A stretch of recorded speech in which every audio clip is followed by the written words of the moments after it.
Hi friends, I hope you're having a great day, and I also really hope that you just got to see a proper intro. I've been having some trouble with the Sims 4 cinematic camera, and at the time of doing this voiceover, I still haven't figured it out, so that's a problem for future me, and depending on how well she handles the situation, you will either have gotten a proper moving intro or just a screenshot, and depending on that, you will also either get a proper video tour at the end of this speed build, or you won't. But that's life. So yeah, welcome to this build. This is also probably not at all what you were expecting, which is very fair because I specifically told you to expect something else. So I was actually supposed to, or I did actually build another building, which was another cottage living. Oh my god, first of all, I'm gonna have to apologize for last video's voiceover. That must have been incredibly frustrating to hear me say cottage living and then correct myself wrongfully to country living and then go with that for the rest of the video. I hope none of you who actually listen to these voiceovers have had like a screaming fit trying to get me to say the proper word. Very sorry about that. I know now, maybe potentially you just saw me struggle again, but so yeah, I was actually supposed to do another cottage living. Already failing again. Another cottage living video, and I did that. I did the build, and at the time that I'm recording this, the new collaboration between Harry and Felix Organic still hasn't come out, and I was really expecting it to be out earlier this week. So I built the thing last week with the entire landscaping and basically the build as well. I just didn't use any like doors or windows because I posted that promo pic of those incredibly gorgeous doors, like they're breathtaking. Kind of barn door conversion glass doors, French things. Awesome. So I saw those and I knew I had to wait for those build items because I love the build so much. You hear me say this a lot, but I'm really proud of this one. So I really felt like it deserved those build items and they would go perfectly with it. Or at least that's what I'm expecting from seeing that one promo pic. So I'm sorry for making you wait, but it had to be done. So I built this brownstone instead. And this turned out very cute as well. It has a beautiful garden.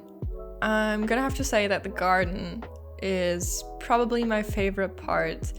It's very Jardin heavy, and that might be because this is actually a build that only uses CC that is free of charge, so not Patreon exclusive. I've used a few of Felix's pieces in this. If you're wondering what I'm doing here, I do not want the ivy to show up when you are only looking at the lower stories of the building.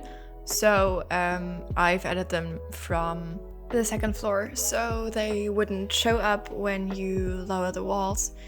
For some reason I forget in every single build that that's something you have to do, and then I always do it wrong, and then I have to delete that and redo it, as you also just saw me do for this one. But I loved putting some ivy over this building. I had to fiddle around with it a little bit here on the back side, but having those windows there was definitely worth it. Harry's Brownstone collection is overall epic, but especially the windows and the door and that door frame are truly wonderful. Love using those. So that's why I felt like I had to build another brownstone.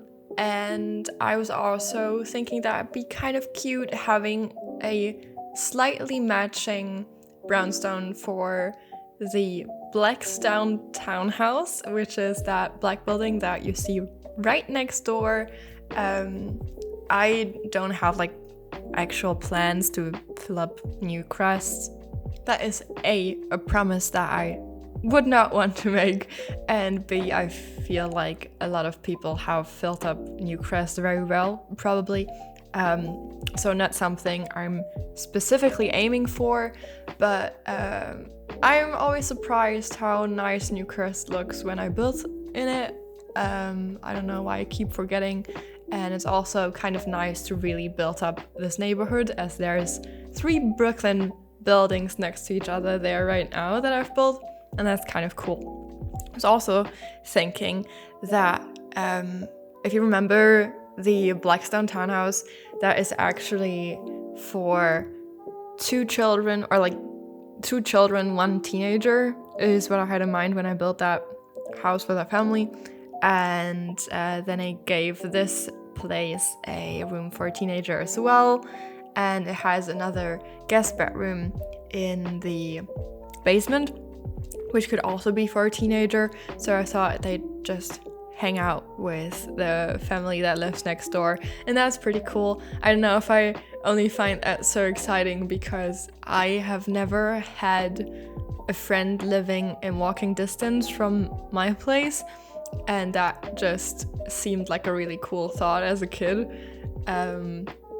But I do have that now, and it is actually amazing. But it is biking distance, and being as close to your friends, or living as close to your friends as these teenagers would, especially when you're like a teenager, would have been really cool. So I want to make that possible for some Sims, at least if I can, for actual people. So this is the garden that I've been talking about, and it is kind of small, but the space is used really well, I think. And also I've lived in a brownstone for some time, which was actually in Park Slope in Brooklyn, which is kind of well known for its brownstones. So I did take some inspiration from that, although it did not have a garden, and I don't know how common it actually is to have this backyard with an actual barbecue and a fireplace and space to entertain, a big table. So from what I saw from my personal experience, it was definitely common to have some plants and a seating arrangement or something like that in that bit of space that leads up to the stoop in the front.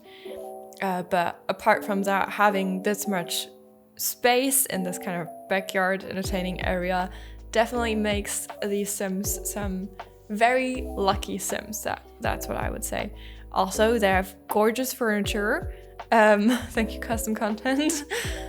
And by the way, if you were wondering if it did make any sense that I brought the outside in with using the brownstone on the inside of this on this kitchen wall, it didn't. It doesn't. It won't. Because those buildings are actually not built from brownstone, but they're only clad in brownstone, and they're built from brick, or at least that is what I remember from my architecture classes and from being there. So that's also why I have made the inside basement walls brick. So yeah, these people would have made, or these designers would have made a conscious effort to put some more brownstone on this inside wall, but I feel like looking at this place, that's probably something that they would have done. And something that's very confusing to me is that the exterior of this build might even, let me think about this. Yes, it does look bigger than the actual brownstones I've seen. But it feels way smaller on the inside, and I don't know how that works, if that is because of these weird Sims 4 proportions, because of the tile size, or maybe because of the stairs. I'm not really sure, but it was way smaller than I was expecting. Again, seems to be a running theme with me. And I couldn't even get this beautiful coffee table in here. You will see me try again later upstairs. I love that coffee table, and I did not get to use it in this one because it was just too big. So not sure if that is my fault per se, or if it is a Sims 4 related thing. But yeah, still a very cute little living room area, and they even have a home office that you are gonna see me build right now. And then they have, as I said, a guest bedroom in the basement and a sauna, so really no room to complain. And then the whole top story is the master bedroom, bathroom, and walk-in closet. So truly no room to complain. Also, I did playtest this build already, and I did not really forget anything. When I do the master bathroom, the ensuite bathroom, I do forget to put in a toilet, but I do notice on time, and I move some things around, and it's not... It just, I hate how toilets take up space, you know? They're never an object that I want to put somewhere, opposed to, say, sinks, who I think do have an aesthetic quality. And it's not, I'm only ever using the bathroom toilets anyways, because I can live with those, but like actual toilets, like old toilets, nah. So maybe I don't actually forget to put them in my builds, I just suppress the memory of toilets. Okay, I am going to change topics now because I'm being very weird about this, and I can tell. So this is the home office. I'm so glad that I got to use the Brownstone wallpaper. It's gorgeous, it makes everything look very elegant immediately. And I'm very happy that this is free of charge and that everyone can have very pretty paneled wallpaper now. I love that. It is kind of hard to use. It did break my head a little bit figuring out which wallpaper had to go there, because there's like a million different types for, well, it's 2 wallpapers, and then you kind of have to craft it together so that the pieces make sense, which was also a little bit fun, but also a little complicated.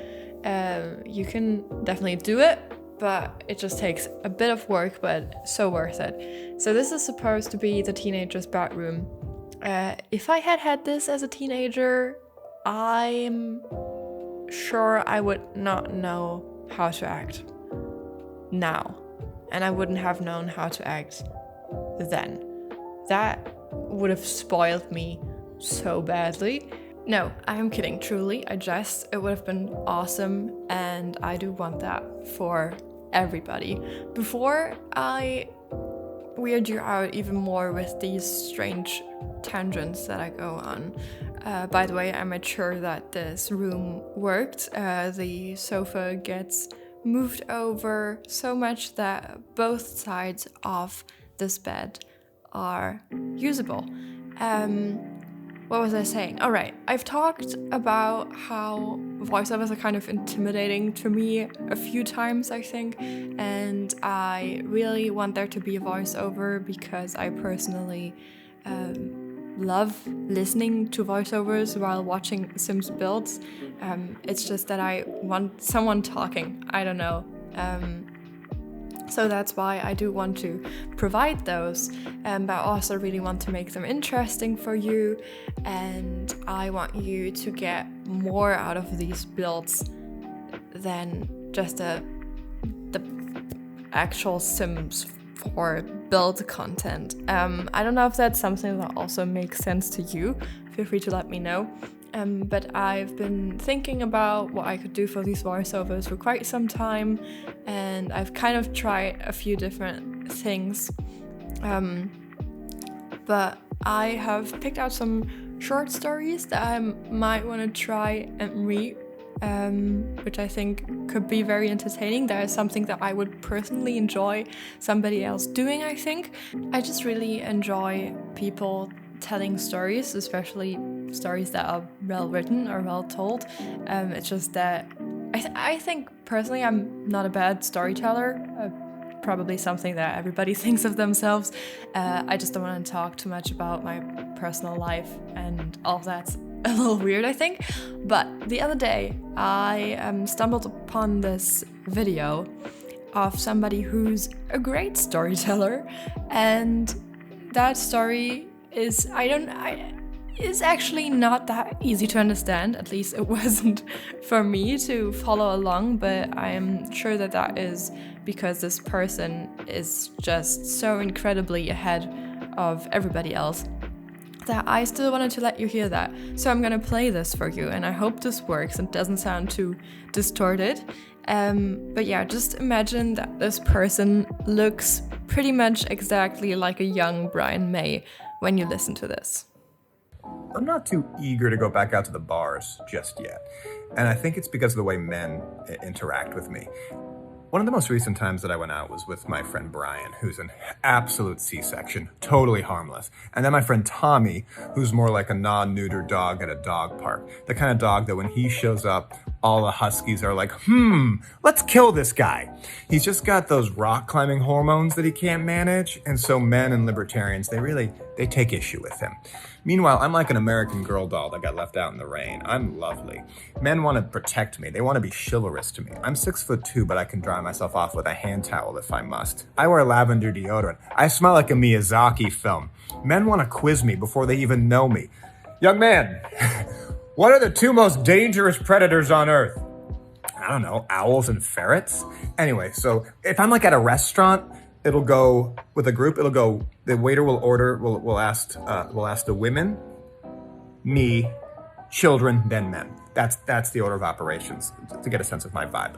I got a Gaia thing going on, Mother Goose energy, and so we're at this bar, and this middle-aged libertarian man and Tommy almost immediately get into a physical altercation. I diffuse it with a little of my Joni Mitchell charm, and he then immediately starts giving me a hard time for drinking from the Mike's Hard catalog, just torrentially nagging me. And I tell him that I think that 3 Mike's Hard lemonades are stronger than any psychedelic you can buy, and that while he's drinking whatever he's drinking, he'll be capable of doing email and everything, while I will be healing generational trauma. I will be aerating the soil during the potato famine. He starts ordering me more Mike's Hard lemonades, starts ordering me and him more Mike's Hard lemonades as a joke first. Then he starts teaching me pool, like ghost style, like Swayze over my back. At one point, I think he starts crying, and then at the end of the night, he does ask me if he can move in with me. So I ultimately have to give him my friend Blaine's phone number, which is something I do. And this is not an uncommon occurrence, folks. I come from New England, so that is a region that is densely populated with closeted alcoholics. And during the summer months, I need to put my phone on airplane mode come 8 p.m. Otherwise, I will be up all night from all the Mikes and Johns in my neighborhood that are trying to start a summer tryst, which, how dare you? What is this, Greece? Talk to me in the dead of winter, okay? Don't be a coward. Also, drunk text? No, give me a caffeine text. Let's be French. Let's turn this nation around. So, if that didn't change your life, then I don't know what I can do for you. Also, just not gonna comment on it because, let's be honest, it speaks for itself. Kind of hard to recover from all that. So we've arrived at the ensuite bathroom, which I really enjoyed doing. It does look a little different from my usual bathroom, which is something I had hoped to be able to do. And I used some of the Brutalist bathroom items. They are not out as of now for public Oh, they are. I think they are actually. So yeah, you should be able to download this and just start playing. As I said, I also play tested this. Good work, me. And this is me also putting in the toilet. I kind of forgot about the basement when I was building this. I thought I was done, but I wasn't. And this is just a half bath and then a sauna, as I said before, with these beautiful brick walls, and then a guest bedroom in front of it. So back then when these brownstones were built, they used to have this basement entrance for staff, deliveries, that sort of thing. So it doesn't make the most sense that this does not have a connection to the top floors, but I thought it would be fine for guests to just walk outside for like a half minute before they can get into bed or into the sauna. So that's that, I guess. Thank you so much for watching and for leaving feedback. You know, I love that. And for liking and subscribing, obviously, as well. See you next time. Bye bye.